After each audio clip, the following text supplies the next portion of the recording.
We have a lot to get to. Let's take a live look at that tropical storm bearing down on the Gulf Coast right now. Yeah, that's packing up to 2 feet of rain with very real threat of massive flooding in the area.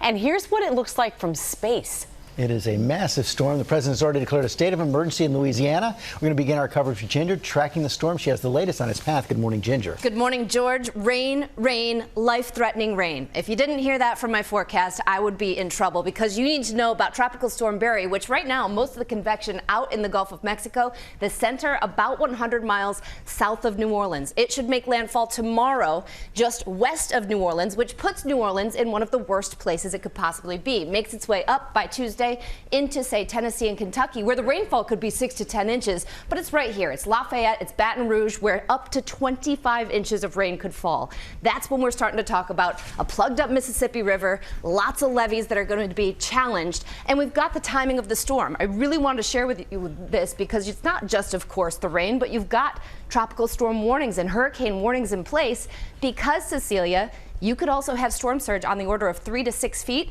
and tornadoes.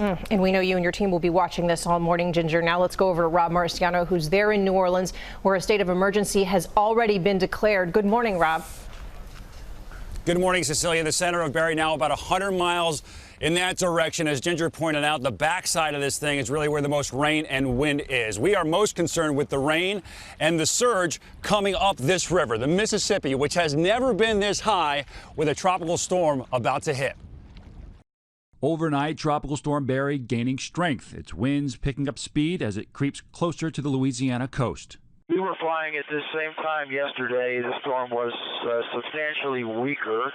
It certainly seems more active from a thunderstorm position. An awful lot of rainfall, a lot of lightning.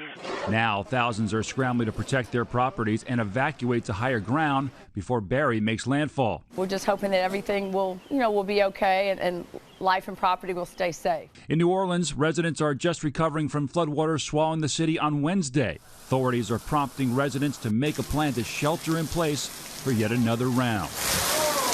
You need to have at least 72 hours of food, water, and medication for everyone in the house, including your pets. Authorities closing hundreds of floodgates around NOLA as eyes turn to the levees. The Mississippi River is already engorged, and with the tropical storm threatening up to 2 feet of rain and a 6-foot-high storm surge, the river is expected to crest at 19 feet, just inches from the top of the levees.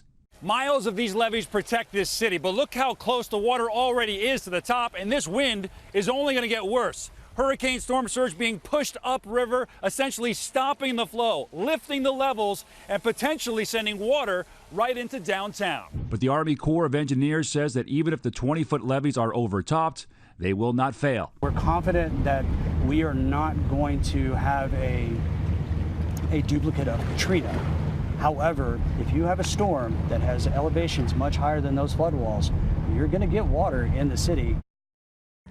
And that is the wild card here. How high does this river get? And forecasting river levels is far from exact, especially when you're dealing with rainfall on top of the storm surge, is what we're going to see here. Now, what we have off to my left, that's the French Quarter. Off to my right, that is downtown. And these levees are not this high all around the city, certainly not in the communities down to our south in Plaquemines Parish, where they are evacuating right now, and not to mention what's going to happen in the capital city of Baton Rouge, with memories still fresh there of 2016. Tremendous amount of rain coming with this system, not just here, but across the entire eastern part of the state and far inland. And it's a slow mover, so this is going to be a long weekend across the south. Amy? Hi, everyone. George Stephanopoulos here. Thanks for checking out the ABC News YouTube channel. If you'd like to get more videos, show highlights, and watch live event coverage, click on the right over here to subscribe to our channel. And don't forget to download the ABC News app for breaking news alerts. Thanks for watching.